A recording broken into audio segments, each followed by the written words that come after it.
c'est à l'audio, la vidéo add-on Qu'est-ce que l'amour véritable et inconditionnel, dans laquelle j'aborde avec toi, avec vous tous, ce sujet tellement substantiel et essentiel qu'est l'amour.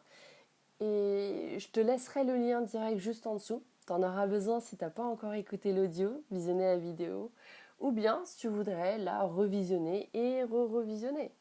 Je vais répondre aux nombreux messages, emails et DM que j'ai reçus et de manière collective et universelle parce que t'imagines bien, c'est plus simple pour moi et que transmettre à tous comme ça, plutôt que de garder tout ça privé et que pour quelques-uns, ça a une portée et une grandeur beaucoup plus belle, pas vrai ? Dans la donne dont je te parle, parmi tous les points que j'ai évoqués, touchés même, et certains diront même attaqués, et j'accuse là les quelques punchlines que j'ai glissées, mais quand j'y pense, j'aurais peut-être dû notifier, avertir, âme sensible et susceptible s'abstenir, mais bon, si je devais exprimer et dire que des choses agréables et surtout qui arrangent un certain nombre, je serais très éloignée de ce que je suis et qui je suis. Je ne serais pas moi. Et au final, je pense pas que je serais là avec toi. Peut-être même que tout cela, tout ce que je fais et propose, pourrait même pas avoir le jour ni exister. Ce qu'il faut retenir de l'add-on sur l'amour véritable et inconditionnel, c'est que quand on comprend son essence, plus son sens, et que c'est seulement cette phrase de 2 mots, 7 lettres, 3 syllabes et plus une apostrophe, alors on a tout compris. Et de là, on le vibre, on l'incarne et on le vit à 100%. Ça, c'était simplement un rappel pour te remettre dans l'ambiance. Ok, d'après ce que j'ai vu, lu et remarqué, je vois bien que j'ai comment le dire d'une manière la plus soft possible. J'ai titillé la curiosité de quelques-uns. Et ça, c'est top parce que ça veut dire que ces quelques-uns ont la volonté de se réaliser et qu'ensemble, on fait tous tout pour se réaliser. Et merci pour cela. Et par rapport à toutes les questions qui m'ont été posées et qui principalement tournent en majorité autour de réflexions poussées et partagées sur les conceptions que chacun se fait de l'amour et les mécanismes de chacun en amour, en couple ou non d'ailleurs. Aussi sur les différents profils et les parcours initiatiques dans les couples soit traditionnels ou soit sacrés. Et je précise que quand je dis les différents profils dans les couples, je fais bien référence aux relations exclusives à deux. Sait-on jamais, je préfère être méticuleuse ici dans les détails de mes propos. Au moins, l'info est placée, aucun non-dit, aucun malentendu entre nous. Dans les différents profils de couple, on va les parcourir ensemble de manière express. Il y a celui que tout le monde connaît et s'y reconnaît dedans, c'est le statut traditionnel Love Relationship. Deux partenaires de vie qui vivent une relation amoureuse avec un fort leitmotiv de teamwork, de travail d'équipe et de réussite en duo. Il y a aussi le statut situationship. Tu sais, c'est ce profil qui ne porte pas de vraies étiquettes claires ou alors les étiquettes sont perdues, introuvables et inexistantes. C'est le genre de relation, pour résumer très rapidement, dans laquelle il manquera toujours une réelle définition, un vrai engagement sincère. En fait, c'est un draft et ça restera toujours un brouillon. Et puis, il y a le profil du couple ayant un statut sacré, dit également divin.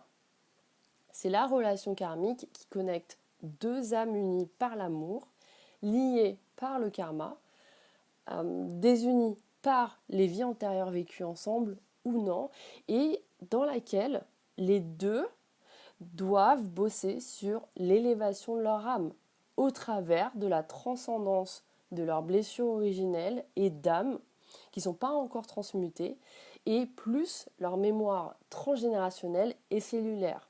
Et ça, à chaque réincarnation. Mais c'est bien sûr si tu te retrouves et que tu te reconnais dans cette croyance, si tu es ouvert à toutes les formes indépendantes et subtiles de la matière, si tu conçois et pratiques l'énergétique, l'invisible, la spiritualité. Ici, je t'entrouvre simplement une porte, je ne prêcherai jamais ce en quoi je crois et à qui que ce soit, je préfère laisser chacun faire ses propres recherches et avoir ses croyances personnelles. Sois libre de Google tout ça, d'aller fouiner dans les bibliothèques, les librairies, les lieux d'études et de trésors en tout genre, si bien sûr ça t'appelle et si ça réveille ta curiosité. Et qu'on se le dit, on ne peut pas nier, il existe tellement de contenus, de ressources, de pépites d'or massif 24K. Vraiment, il y a une source infinie sur le sujet ultra développé des couples traditionnels sacrés, des relations et des liens karmiques. Et c'est la raison pour laquelle je vois pas ce que je peux t'apporter de plus en termes d'apprentissage et de connaissances là-dessus. Quand tout est déjà là, devant toi, devant nous, et je pense que les collègues, les consoeurs, confrères et tous les êtres qui œuvrent au nom de la lumière et de l'amour, qui soient inconditionnels, universels et divins, bah, font déjà très bien leur job et leur mission. Et ce qu'ils font et proposent t'apporte et t'aide déjà. Et si tu me demandes des références solides et quelles sont celles auxquelles je m'intéresse le plus et sur lesquelles je m'appuie le plus, écris-moi dans les commentaires pour que je les diffuse avec grand plaisir. En revanche, en termes de conscience, là on touche mon univers. Si je me positionne par rapport au karma relationnel et ce qui lie deux âmes par leur amour et leur karma à vivre et à expérimenter une connexion karmique, dans ce sujet, plutôt dans ce grand tome, parce que c'est clairement ça, hein, vu comment c'est du lourd, moi ce que je vois et comment je peux possiblement te guider et t'inspirer dans ce que tu vis si tu es dans un parcours initiatique karmique, et peu importe hein, comment tu le vis et où t'en es toi, parce que je sais et reconnais que chaque histoire que chacun écrit, chaque chemin que chacun emprunte peuvent être uniques et qu'il n'existe aucun parcours linéaire. Et fort heureusement, sinon, plan B, il faudra absolument inventer la singularité et l'unicité par nous-mêmes. Qu'est-ce que t'en penses? Alors, si l'on débat ensemble sur ce big sujet, on se doit tout d'abord de l'universaliser ici. Et comprends bien qu'en réalité, c'est à toi de transformer et d'adapter toutes les informations et tous les propos à ta propre histoire, à ton parcours perso, et d'y inclure tous tes paramètres autour, de manière intelligente, consciente et rationnelle. C'est à toi de bosser sur tout ça, c'est à toi de te construire, construire ta compréhension, ton savoir, d'aller chercher ce dont tu as besoin, les outils qui t'inspirent et t'appellent, les ressources que toi, tu perçois comme nécessaires pour te rapprocher au plus près de ce que tu es, de ce pourquoi tu es là dans ce monde et dans ce lien, pourquoi tu portes en toi ce karma, ces blessures d'âme, ces mémoires, comment tu peux te rapprocher au plus près de ce que tu es censé incarner dans ton essence la plus pure, de ce qui t'élève et te pousse positivement dans ta mission de vie et d'âme, de tout ce qui pourrait en fait contribuer à ton évolution, à ta réalisation. C'est pour ça que je dis tout le temps que le soul dating et le shadow work, tout ce qui compose la soulologie, la science de la réalisation, est une discipline, une pratique, presque un sport olympique parce que c'est un vrai travail titanesque sur soi, c'est un vrai engagement illimité envers soi qu'on prend pour écrire notre histoire et pour nous honorer dans cette vie et possiblement celle d'après. Et ne vois absolument rien de moralisateur dans ce que je viens de dire. C'est simplement pour rappeler que chacun se fait, chacun avance et continue d'avancer. Pas en attendant tranquillement que l'univers nous apporte ce dont on a besoin pour accomplir nos rêves, pour nous réaliser dans cette vie. Pas en attendant posément que la chance vienne se pointer devant notre porte, pas en espérant qu'à la dernière minute de notre vie, le temps, une fois passé, écoulé, nous accorde une faveur de plus. Pas en suppliant la lumière divine pour qu'elle brille sur nous, ou que le Seigneur puisse avoir pitié de nous, sous son œil, par sa main. Et moi aussi, tout comme toi, j'ai dû me construire sans répit, sans relâche. En fait, non-stop tant que ça me construit, en étudiant longuement et en travaillant fort, parce que quand on veut se réaliser, faut véritablement laisser de côté. Non, en fait, beaucoup plus que ça. Il faut abandonner la culture du résultat immédiat, qui n'est autre qu'une programmation mentale, un autopilotage depuis la condition humaine et sociétale dont nous venons et qu'on nous a inculqué et transféré. Soyons clairs avec ça. L'éveil de soi, cette dimension-là, c'est pas du tout hier. Vraiment, il n'existe aucune notice délivrée qu'on reçoit ou qu'on peut obtenir, même en mettant des milliards de dollars sur la table. Genre boum, all-in. Faut véritablement aller chercher par soi-même, et ça en tout temps, ce qui permet de progresser, d'avancer pour être soi et pour s'éveiller au max. Et ce n'est clairement pas en scrollant avec désintérêt et ennui ton feed d'actualité, juste pour faire passer le temps, pas en surconsommant les contenus digitaux sur les réseaux, pas en tapant hashtag je veux me réaliser sans transpirer. Est-ce que je viens tout juste d'écrire un nouveau hashtag tendance là? N'hésite pas, si tu as d'autres idées de hashtag, écris-les-moi dans les commentaires. Oui, donc si je me positionne dans tout ça, dans le grand sujet du couple sacré de la relation karmique, oui, ça peut être similaire quand on veut trouver par nous-mêmes des gémellités dans la contemplation et l'analyse profonde de chaque histoire, de chaque parcours. Mais en vrai, who cares? Quel est ton vrai why? Allez voir s'il existe des effets miroirs en chacun de nous. Et de savoir, par une flopée de questionnements, si je suis moi-même une flamme jumelle et qui est ma flamme jumelle et si je suis à la base la polarité yang ou yin dans nos connexions sacrées et si l'on est réunis. Pourquoi y prêter cette attention particulière et pourquoi débloquer cette énergie futile? C'est en fait pour assurer ton propre ego mental depuis un conditionnement, depuis un dysfonctionnement, pour te convaincre qu'on n'est finalement pas tout si fou et si perché que ça. Ah là là. Et après, hey guys, it doesn't matter. Est-ce que pour toi, obtenir et détenir les bonnes informations, si tant est qu'elles existent et que toi t'arrives par je ne sais quel miracle à les dénicher, à moins que dans l'hypothèse tu sois la réincarnation de Shiva ou Shakti ou pourquoi pas celle de Platon et que tu as écrit le texte, le banquet, dans lequel les premières transcriptions de la légende des flammes jumelles figurent. Je reprends ma question. Est-ce que pour toi, obtenir et détenir les bonnes informations pour te permettre d'acquérir la certitude, si tant est qu'une vérité absolue existe aussi, que dans la création terrestre et astrale, on peut prouver l'entité et la nature des couples divins, c'est-à-dire des masculins et des féminins sacrés qui bossent vénère pour incarner leur polarité et leur complétude.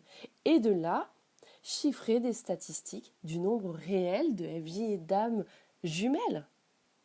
Ah, et que possiblement il existe, non parce que faut aussi les inclure, qu'il existe à côté des clonages, des caricatures, des versions faked, des dérivés de relations d'êtres complets et d'âmes unifiées. Attends, on ne sait jamais, je dis ça parce que peut-être bientôt il y aura une nouvelle vague d'influenceurs venus des States ou de nulle part et qui prôneront, qui vivent réellement un lien d'amour spirituel et qui sont tous des flammes jumelles d'après la dernière mise à jour de l'appli Chat plus 3 lettres.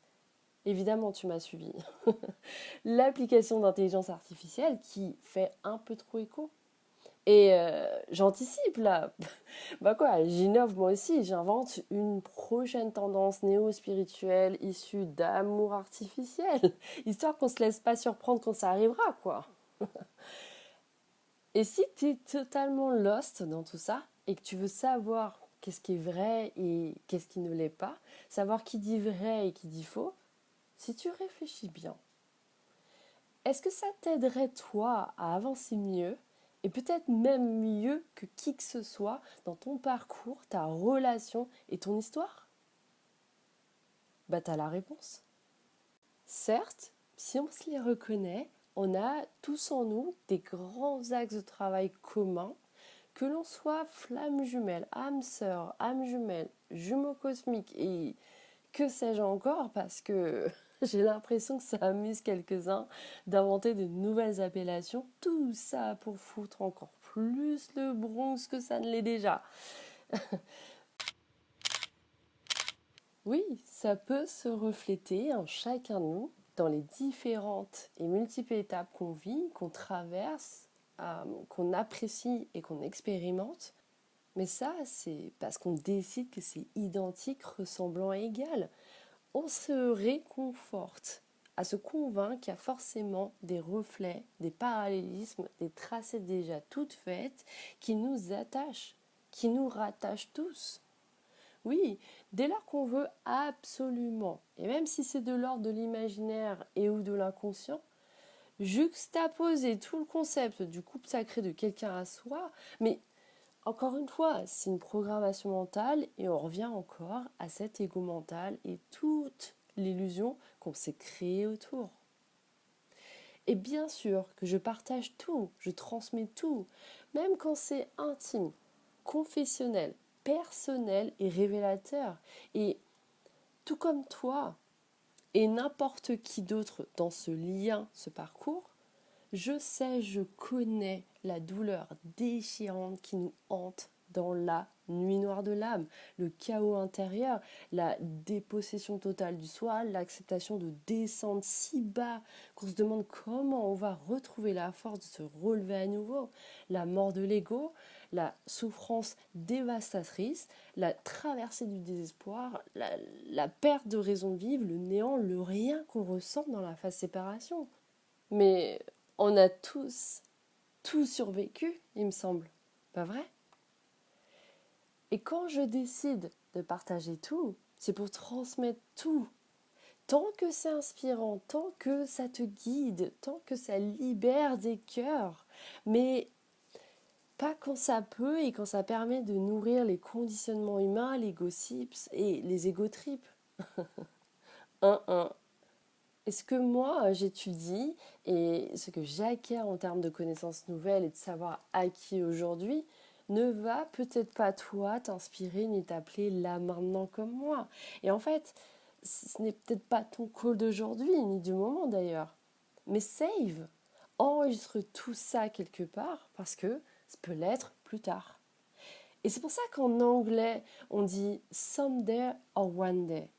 Si je traduis, ça donne un jour ou un de ces jours. Par exemple, si je te dis, un jour j'irai à Toronto, versus j'irai à Toronto un de ces jours. Dans l'un, la notion de volonté de projet est plus marquée, tandis que dans l'autre, on ne sait pas trop. C'est genre, ouais, je l'envisage, mais je vais y songer plus tard, bien plus tard, un de ces jours. C'est là, tu vois, ça me dit pas trop, sans plus quoi.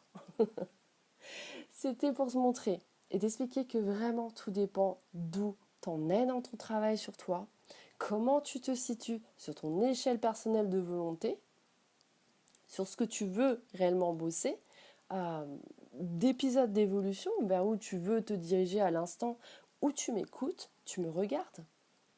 L'idée, c'est que quand tu tombes sur un des audios ou une des vidéos, visionne ou écoute, tout d'abord, ouvre-toi et comprend son essence, son message, catch la compréhension et la connaissance qu'en découle, même si sur le moment, ça n'a pas forcément matché avec ton parcours de vie, mais ça peut l'être pour quelqu'un à qui tu penses. Et c'est pour ça que je dis très souvent, partage au max pour passer le relais du cœur. Et peut-être que dans 3 mois ou 6 mois, tu te rappelleras d'un des audios, d'une des vidéos, et tu te diras « Ah mais Kim, elle en a parlé de ça !» Et c'est là, ce fameux moment clé, celui qui était censé voir le jour plus tard pour toi, ce fameux moment où tu vas avoir besoin beaucoup plus que la toute première fois quand tu l'as découvert, de ce dont tu as exactement besoin là à l'instant T. D'où l'importance de toujours considérer que toute bibliothèque, toute ressource, tout contenu, tout outil, toute ouverture, toute connexion, tout profil peuvent être de grandes richesses pour soi. Et moi, mon job, c'est de te partager une vision autre que la tienne, de t'apporter du plus, du bonus, pour que tu transformes ta perception, pour que tu sois cohérent et juste dans tes pas, que tu t'alignes à tes actions par l'art du questionnement, par la science de la réalisation, pour que tu actives une nouvelle conscience, pour que tu incarnes ton savoir, pour que tu avances vers ta nouvelle évolution. Et là, dans ce que je viens de te dire, il n'y a aucune formule magique. Juste des visions différentes et ou nouvelles, des compréhensions percées et débloquées pour toi que je te transmets pour te montrer et te donner des directions à contempler et à envisager. Et tu le sais parce que je le dis et le répète souvent, c'est la vision qui donne la direction. Et pour le reste, tu possèdes déjà en toi ta propre boussole intérieure. Moi, je transmets l'énergie et la conscience. Toi, tu apportes ta volonté et tu places ton action. That's it. Du coup, je vais plutôt aborder avec toi deux grands sujets qui m'ont été inspirés par toi, par vous tous, en vue de toute la globalité des feedbacks et qui me semble important à développer ensemble. Et pour que le format reste supportable, parce que tu me connais, ça pourrait aisément prendre la forme d'un séminaire si je me lâche. Pour que ça soit pas trop long et inconfortable pour toi, pour nous tous, je décide de diviser les deux thématiques assez costauds qui ressortent dans ce que j'aimerais t'apporter. Alors, il y a deux audios et ou vidéos créées, selon la plateforme ou l'appli que tu utilises, deux sujets dans deux contenus divisés, mais liés l'un à l'autre.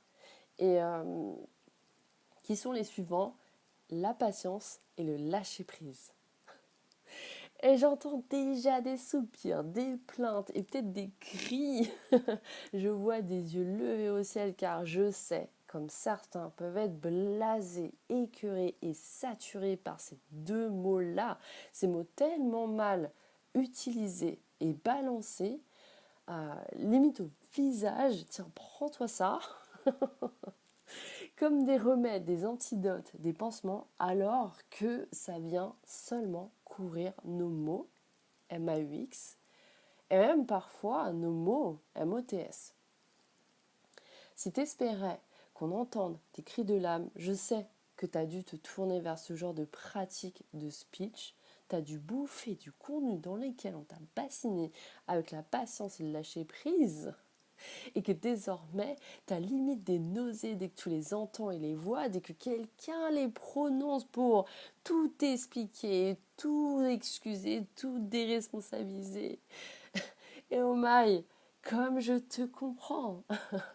Alright, on commence les festivités par le fameux et grand sujet tant attendu qui est la patience. Alors, sans transition, let's go!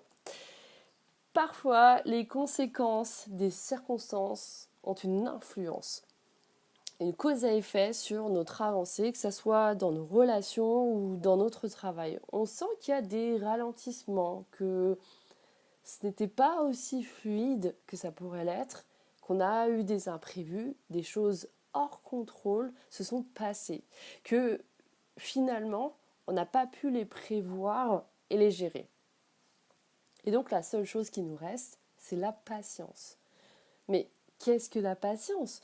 Pourquoi on est dans la patience? Et pourquoi tu penses et perçois que dans la patience, tu y perds?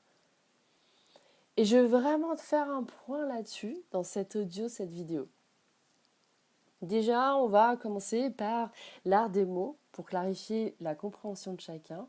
Dans le terme patience, si tu regardes et analyses bien, on a le mot pas, P-A-S, comme un pas, c'est-à-dire le move de faire un pas. Et dans science, même si ça s'écrit T-I-E-N-C-E, on le prononce, le mot, comme celui de la science, avec un S. Ça prend la même sonorité. Donc la patience, si tu m'as bien suivi, sa racine signifie un pas fait avec science. Et la science, du latin scientia, signifie connaissance, qui vient du verbe scia, et qui est l'infinitif du verbe savoir. Et dans la notion de patience, on voit que c'est un pas qui va nous apprendre quelque chose et qui va nous apporter de la connaissance, du savoir. Et elle est là la clé. Parce que tu as l'impression que dans la patience, tu ne fais rien. Alors que, contrairement à ce que tu penses et perçois, crois-moi, tu fais quand même. Quand tu es patient, en fait, tu apprends énormément sur toi-même et tu débloques un nouveau savoir. Et souvent, on croit qu'il faut juste faire et faire pour avancer. Alors que parfois, pour avancer, il nous manque un savoir à chercher, à trouver, à débloquer, à déverrouiller. Soit un savoir technique ou soit un savoir personnel sur nous-mêmes, qu'importe. Tu sais, ce petit détail qui va amener la grande différence et peut-être même la dernière pièce du puzzle qui vient compléter toute ta compréhension. Et la patience nous apprend énormément sur nous-mêmes parce que tu te rends compte qu'à l'intérieur de toi, quand ça chauffe, ça brûle, quand t'en as marre parce que tu as envie que ça avance, ça te met possiblement même en colère, en rage, parce que ça t'empêche de faire un pas en avant. Ça te bloque, ça te frustre, ça te rend impuissant et donc tu ne peux pas avancer à ton propre rythme. Et finalement, la seule chose qui te reste à faire, c'est de revenir au centre, à ton centre. Revenir à toi. Et qu'est-ce que ça t'apporte de revenir à ton centre, à toi ? Ça t'apporte l'humilité. Et même si je n'avais pas du tout prévu au programme, je vais quand même prendre le temps de te parler un peu de cette notion d'humilité parce qu'on ne peut pas passer à côté de son importance ici. À l'origine, le terme latin humilité, ça veut dire près du sol, de la terre. Et pour matérialiser tes désirs sur terre, il est fondamental d'être près du sol, près de la terre, c'est-à-dire d'être humble, si l'on se réfère à l'étymologie. C'est en fait à travers la patience qu'on se recentre, qu'on se reconcentre sur soi, qu'on se découvre, qu'on apprend sur soi, qu'on médite mieux et donc on a plus d'humilité et plus de foi en soi. En tout cas, de stimuler positivement notre foi pour continuer à accomplir notre vision. Et pas forcément la plus haute, c'est ok avec ça. Parce qu'au final, quand tu ne peux rien faire matériellement pour pouvoir accélérer les choses et la consécration de ce que tu désires, qu'est-ce qui te reste ? La foi. Et quand je parle d'humilité, je suis pas du genre pour dire qu'il faut jamais se montrer. Au contraire, c'est important de se montrer, si c'est mesuré bien sûr, si c'est fait intelligemment et toujours dans le respect de soi et des autres, bien évidemment. Donc c'est simplement que dans la patience, tu es obligé de te rendre compte qu'il y a des choses, des paramètres, des circonstances, des conséquences, des intentions aussi, qui sont plus grands que toi et donc ça te remet au centre.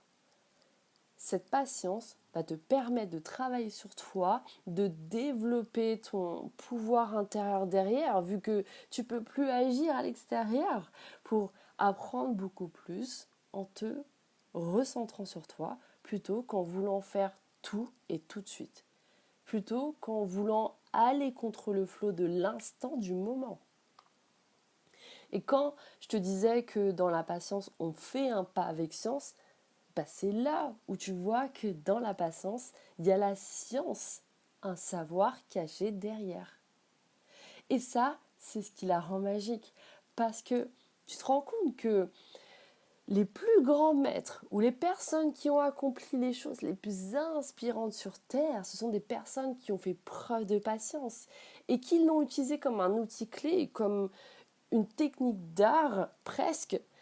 Ces personnes ne sont pas précipitées et ont su, dans les moments où c'était vraiment la bif, elles ont su rester au centre, rester patientes et humbles et avoir la foi. Dernier point que je voulais préciser, c'est que quand on est patient, on n'est pas dans l'attente. Et j'entends trop régulièrement, ouais, j'attendrai, ouais, je verrai. Non, non, déjà tous les jours, tu es censé voir et contempler la vision que tu veux accomplir, sinon, tu sais pas où tu avances. Et la patience, c'est une prise de conscience. C'est pas un état latent où tu attends tranquillement que les choses se fassent. C'est juste que tu es sur le qui-vive, tu es patient, tu es concentré. En vrai, c'est un peu comme un sniper, ouais. Ou comme un garde britannique de la garde royale, si tu préfères. T'es là, t'es patient, t'es concentré. Par exemple, sur un de tes projets, un de tes rêves qui est sur le point de se concrétiser. Et quand il est là, quand c'est aligné, boum, tu fais le pas. Le pas fait avec science. Ce fameux pas sur lequel tu travaillais depuis tout ce temps-là pour ce moment-là. Et c'est ça la grande différence entre l'attente, qui d'ailleurs est un état latent, donc passif, on attend très souvent dans le vent et concrètement, ça ne nous sert à rien. Tandis que la patience, qui malgré le fait que l'on ne bouge pas physiquement, corporellement, matériellement, puisqu'on sait que ça ne sert à rien de tirer ou de bouger, tant qu'on ne peut pas faire le pas, bah là, la patience est purement active, donc précise. On sait pourquoi on patiente. Voilà, c'était l'audio du jour. J'espère que ça t'a plu. J'espère aussi que ma vision te donne une perception nouvelle. Puisse-t-elle t'apporter d'autres clés de compréhension et de conscience qui t'aident. De cet audio, cette vidéo, retiens que la patience est ta force magique parce qu'elle travaille pour toi, pour ton avancement. Alors, utilise-la.